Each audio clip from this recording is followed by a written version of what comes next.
Hola a todos y a todas. Hoy vamos a hablar acerca de hueso, tejido óseo. Como habíamos hablado en las clases anteriores, el tejido óseo es un tipo de tejido conectivo y obviamente especializado como todos los otros. Entonces tiene una base que es de células que vamos a ver más adelante, osteocitos, o sea, la base del tejido conectivo, como habíamos dicho también, antes, y también de tejido de células específicas como son los osteocitos, los osteoblastos y los osteoclastos, que vamos a hablar de ellos más adelante. Tiene su, obviamente, matriz extracelular, compuesta por fibras de colágeno, tipo 1 principalmente, y una sustancia fundamental compuesta por glucoaminoglicanos.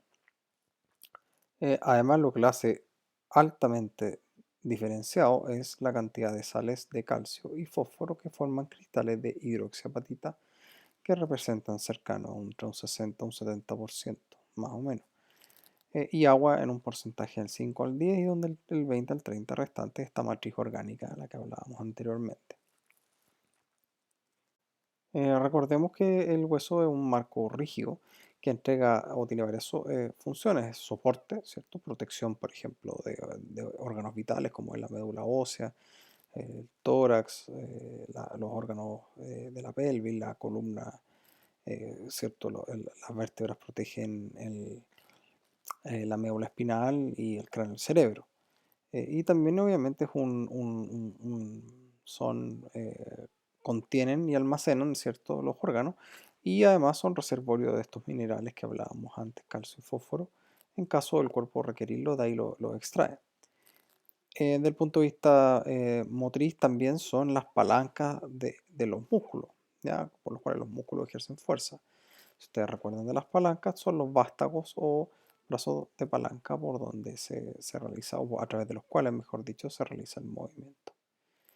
Eh, en el caso de los pequeños adolescentes, tienen un cartílago de crecimiento que está justo entre la epífisis y la diáfisis, que esa zona se conoce como metafisis, ¿cierto? En la unión entre el centro y los dos extremos. Obviamente el hueso, como todos los otros tejidos, crece y se remueve de manera constante, alcanzando su mayor pico de resistencia cercano a los 20 o 40 años. Bien, recordemos que también existen dos tipos de hueso: hueso esponjoso trabecular y el hueso cortical eh, o compacto. El hueso cortical o compacto es aquel que se encuentra en la diáfisis y el esponjoso mayoritariamente en las epífisis. Y también el cortical rodea la periferia de las epífisis y de las superficies articulares sobre las cuales se encuentra el cartílago articular. Em, Recordemos que existen varios mecanismos por los cuales, o varias formas como crece el cuerpo humano y también el tejido óseo, por cierto. Para Ferre, existen tres leyes fundamentales que definen el ritmo del crecimiento. Una es la ley de progresión y amortiguamiento o amortiguación. Vale decir que mientras más el impulso o la velocidad del crecimiento es más lenta a medida que vamos envejeciendo, ¿cierto? Es inversamente proporcional a la edad.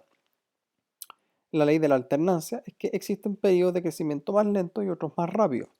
Ustedes saben que el crecimiento más acelerado es el intrauterino, el periodo, perdón, y luego la primera infancia, y luego nos saltamos ya a la adolescencia para ya derechamente post 50 años, ya empezar incluso hasta achicarse.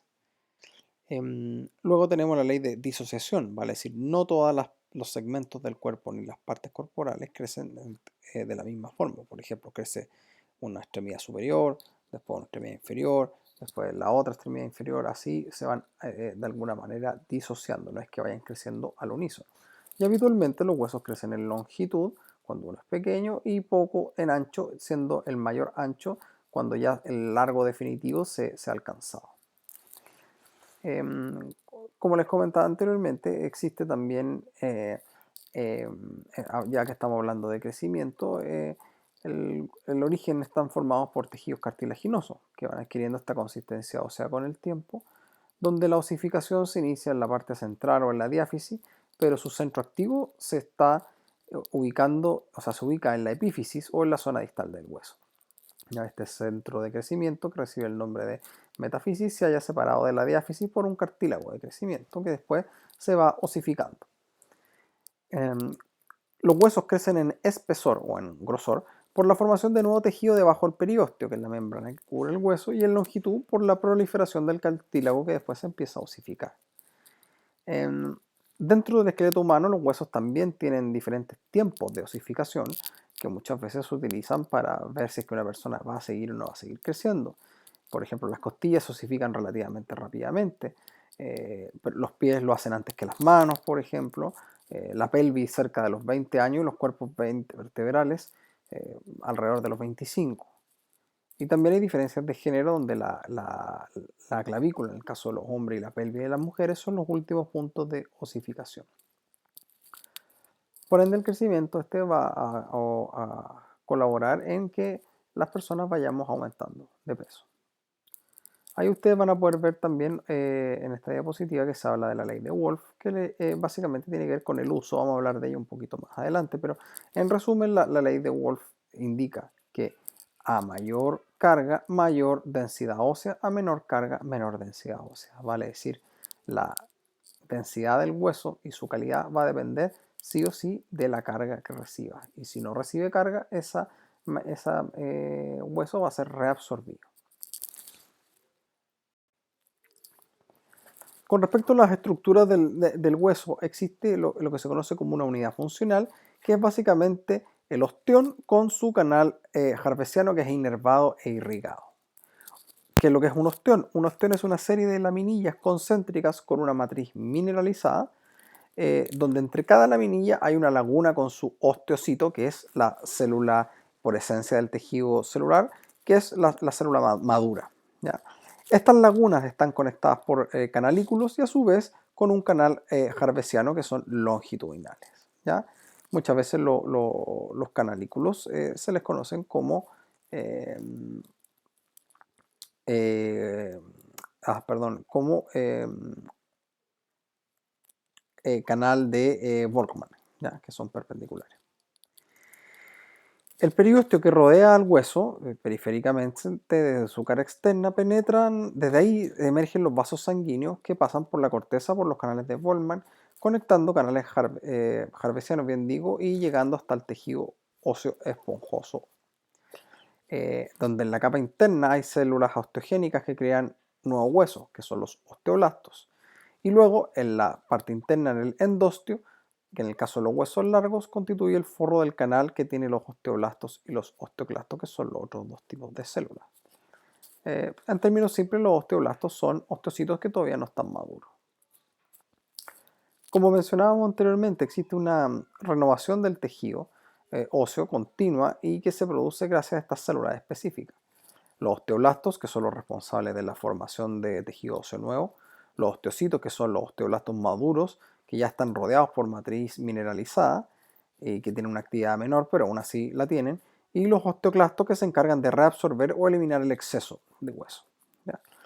Entonces todas estas células interactúan entre sí para poder desarrollar el proceso de regeneración y generación del hueso. Como le mencionaba anteriormente, los osteoblastos son los encargados de sintetizar la matriz ósea, vale decir, las sales principalmente, y las excretan hacia el medio extracelular por medio de vesículas que se van acumulando en las fibras colágenas para transformarse en cristales de hidroxiapatita, produciendo la matriz mineralizada. Una vez que los osteoblastos ya están rodeados por la matriz, pasarán a ser llamados osteocitos, ¿sí? Y los osteocitos son células de hueso maduro ya formado y se presentan bajo esa condición. Y ahí se localizan, como decíamos, en sus lagunas y emiten estas prolongaciones a través de los conductos, ¿no es cierto?, o los calzóforos o canalículos, ¿cierto?, presentes en la matriz. Se comunican unos a otros, obviamente, por estas uniones y estas células poseen la capacidad de también sintetizar y reabsorber también en parte la matriz. Los osteoclastos, por otro lado, son principalmente su función es remodelar el hueso natural, es decir, reabsorber el exceso. Eh, por ende, esa es su principal característica. Aquí en la imagen podemos ver entonces las diferentes zonas y componentes, ¿cierto? Podemos ver el osteocito con sus lagunas, los canalículos entre los cuales se comunican, y obviamente también tenemos los diferentes conductos por medio de los cuales se circula o los canales por donde circula la circulación, valga la redundancia.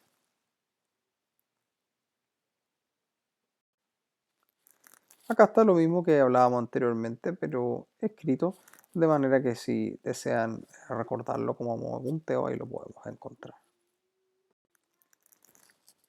Acá existe otra representación acerca de las diferentes, de los osteones o de las osteonas, las diferentes estructuras y formas, junto con cómo están estructurados los diferentes tipos de células en laminillas.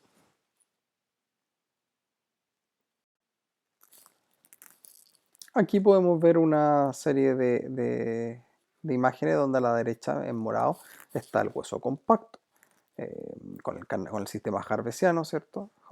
Y eh, en la izquierda el hueso trabecular o esponjoso. Recuerden que el hueso esponjoso, su principal estructura es la trabécula. ¿Ya? Las trabéculas que ustedes van a poder ver, como les decía, en los huesos largos son básicamente, o están estructurados, mejor dicho, según las líneas de fuerza de la carga que necesitan soportar.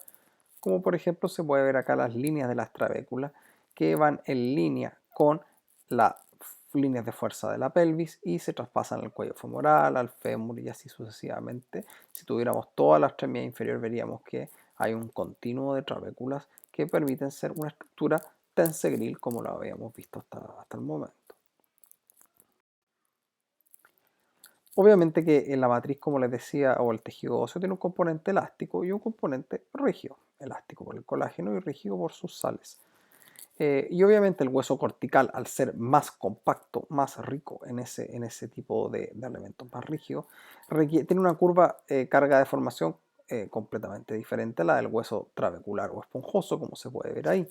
Vale decir, en ese caso el hueso esponjoso es altamente elástico y plástico, requiriendo muy poca fuerza para alcanzar dichas zonas de la curva, pero además siendo esa su principal característica y requiriendo una baja fuerza para fracturarse. Pero sin embargo es bastante más elástico y plástico comparado con el hueso cortical, que requiere una alta fuerza, un alto pic de fuerza para romperse, y es poco elástico, poco plástico, muy parecido a un trozo de madera. Respecto a las fuerzas, la dirección, vale decir el ángulo, también influye. En este caso el hueso tolera bastante bien lo que son las fuerzas de compresión y segundo de tensión, pero mientras más nos estamos aproximando a la cizalla, vale decir, mientras más perpendicular ejercemos la fuerza al hueso, fíjense que su curva carga de formación va haciendo cada vez más baja y más corta, vale decir, requiere menos fuerza para ser fracturado. Ahora, eso no quiere decir de que si yo hago siempre fuerzas de compresión, el hueso sea indestructible. Para nada. Van a fijar acá que en la foto a la izquierda, en esa resonancia, hay una fractura por estallido o explosión de un cuerpo vertebral producto de una persona que saltó de una altura por una compresión excesiva. Por otro lado, como les decía, con respecto a lo que es la tracción, aquí se puede ver en el calcáneo una fractura por avulsión, vale decir, por una tracción excesiva, y se manifiesta por un desprendimiento de la inserción del tendón, en este caso del tendón de Aquiles. También ¿para qué les muestro esto? Para que, está bien, para que se entienda que toleran bien la compresión, también toleran bien la tensión, pero tampoco son indestructibles.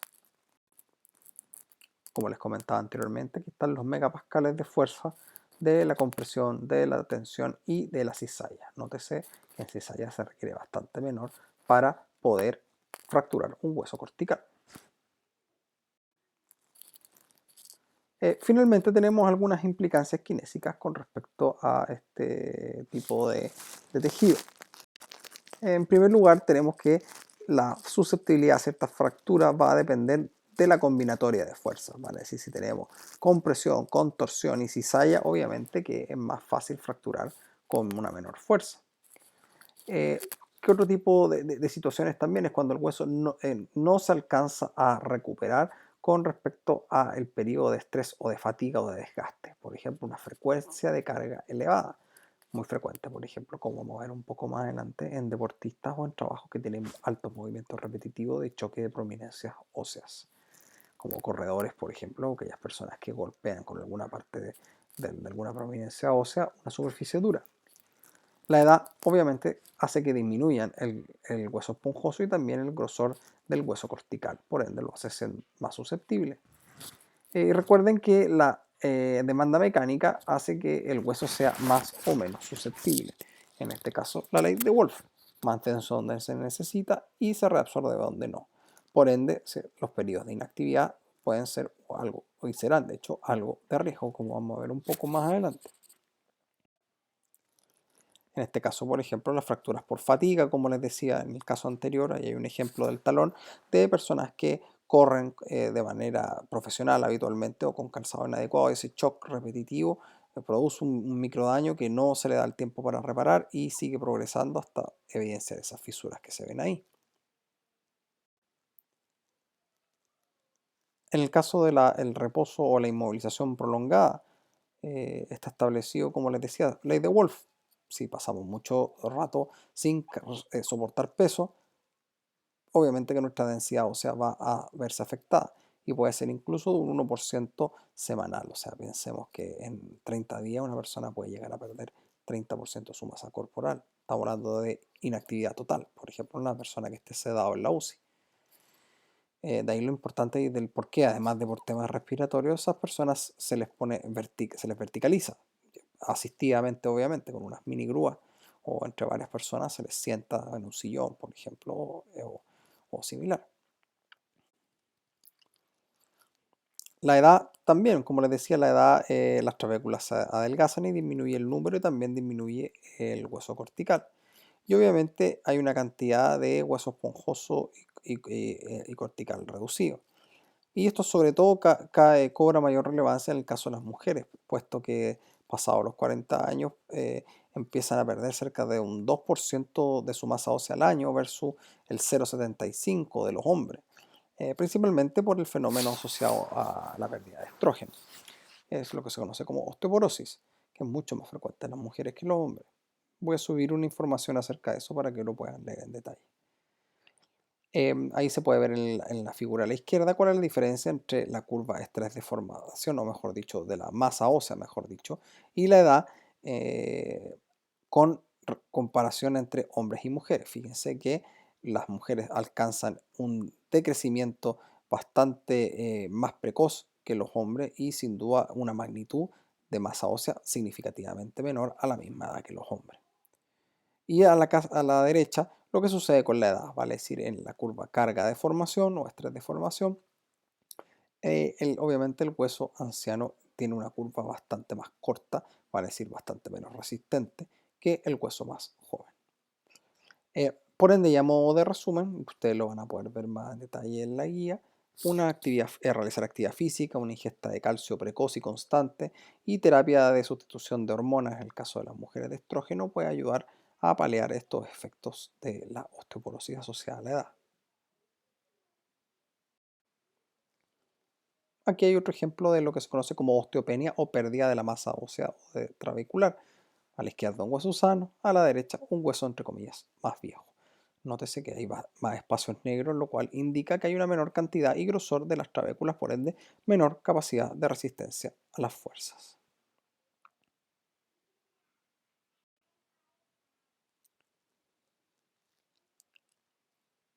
Luego tenemos cuando se realizan osteosíntesis, vale decir, la introducción para poder sanar una fractura compleja de placas y pernos. ¿Recuerdan que por ley de Wolff a mayor carga, mayor densidad? Bueno, en el caso cuando se introduce una placa, si bien ayuda a consolidar o sanar esa fractura, al retirarla uno se da cuenta, como se puede ver ahí en la figura B, que la masa de donde estaba la placa, que se puede ver en la figura A con los agujerillos, era es bastante de menor calidad. ¿Por qué? Porque en ese caso la fuerza que la soportaba, la placa, no hueso propiamente tal. Entonces, es muy común ese tipo de situaciones en pacientes a los cuales se les retiran estas osteosíntesis. Por ende, para resumir, muy importante tomar estas consideraciones en el futuro con cualquier tipo de manipulación.